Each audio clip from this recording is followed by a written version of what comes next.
Shanta's kitchen আপনাদের সবাইকে অনেক অনেক স্বাগতম। আমি আজকে পটল দিয়ে রেসিপি তৈরি করব, যে রেসিপিটা হলে আপনারা মাছ মাংসের কথা ভুলে যাবেন। এই রেসিপি হলে আঙ্গুল চেটে খাবেন, সেদিন ভাত একটু বেশি লাগবে। পটল দিয়ে আমি কিভাবে ইউনিক স্টাইলে রেসিপিটা করি তা আপনাদের প্রথম থেকে শেষ পর্যন্ত ভিডিওটা দেখার জন্য অনুরোধ করা হলো।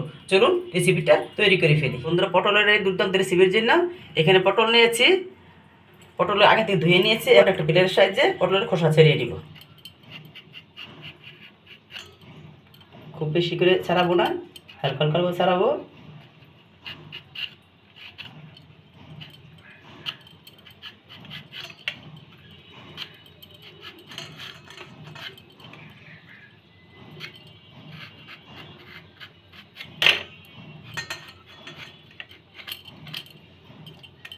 এবার খোসা ছাড়িয়ে নিয়েছি। এখন চাকুর সাহায্যে দুই সাইড কেটে দিব।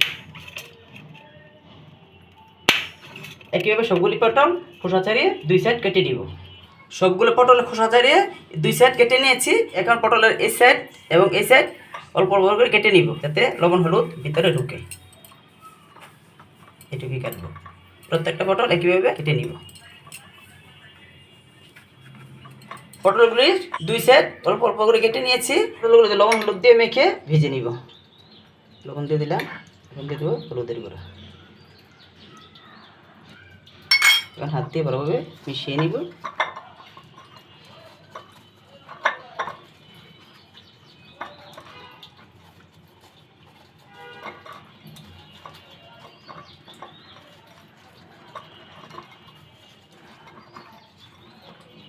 পটলগুলি ভাজার জন্য চুলা অন করে চুলায় কড়াই বসিয়ে দিয়েছি। কড়াই গরম হয়ে গিয়েছে, দিয়ে দিব তেল। পটলগুলি দিয়ে দিব।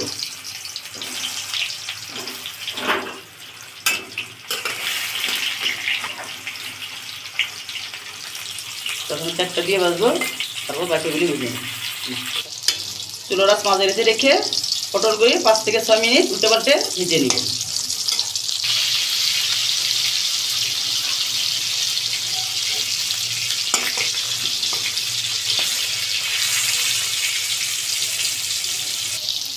পটলগুলি উল্টে পাল্টে খুব ভালো করে ভেজে নিয়েছি।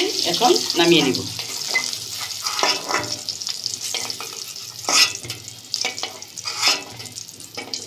বাকি পটলগুলি একইভাবে ভেজে নিব।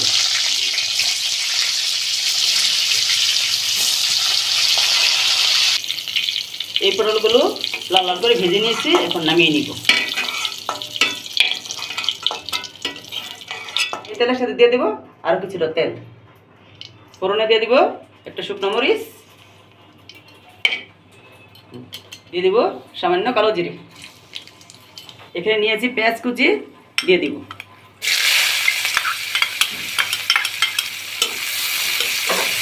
পেঁয়াজগুলি কিছুটা ভাজা ভাজা করে গরম করে নিব।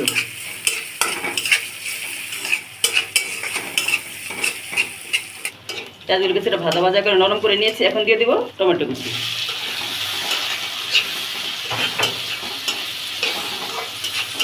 দিয়ে দিব লবণ, দিয়ে দিব হলুদের গুঁড়া,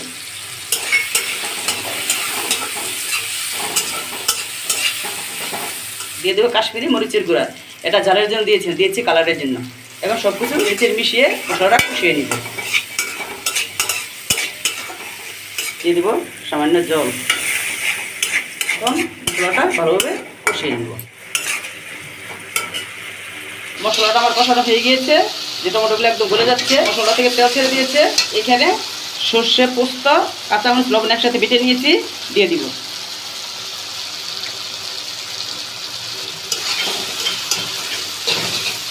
আবারও কিছুক্ষণ কষিয়ে দিব।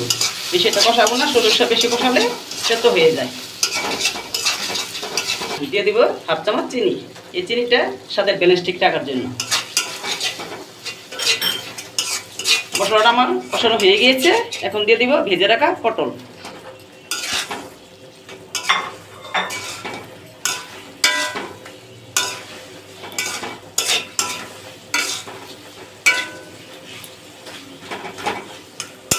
মশলার সাথে পটলটা কষিয়ে নিয়েছি। এখন দিয়ে দিব জল। বেশি জল দেবো না, অল্প জল দেবো, কেননা গ্রেভিটা একটু মাখো মাখো রাখবো। এখন আবারও 4 থেকে 5 মিনিট রান্না করে নিব। 4 থেকে 5 মিনিট রান্না করার পর পটল রেসিপিটা আমার হয়ে গিয়েছে। এখন দিয়ে দেবো 1 চামচ কাঁচা সরিষার তেল। সর্ষের রান্নায় উপর দিয়ে কাঁচা তেল ছড়িয়ে দিলে স্বাদে অসাধারণ হয়। রান্নাটাও হয়ে গিয়েছে, এখন নামিয়ে পরিবেশন করব। বন্ধুরা, তৈরি করে ফেলাম দুর্দান্ত স্বাদের পটল সর্ষে রেসিপি। আশা করি এই রেসিপিটা আপনাদের কাছে ভালো লেগেছে। যদি ভালো লাগে তবে লাইক কমেন্ট শেয়ার করে দিবেন। এইরকম আরও নতুন নতুন ইউনিক ভিডিও পেতে চ্যানেলটি সাবস্ক্রাইব করে পাশে থাকা বেল আইকনে ক্লিক করে দিবেন। দেখা হচ্ছে পরের ভিডিওতে। সেই পর্যন্ত সুস্থ থাকুন, ভালো থাকুন, ধন্যবাদ।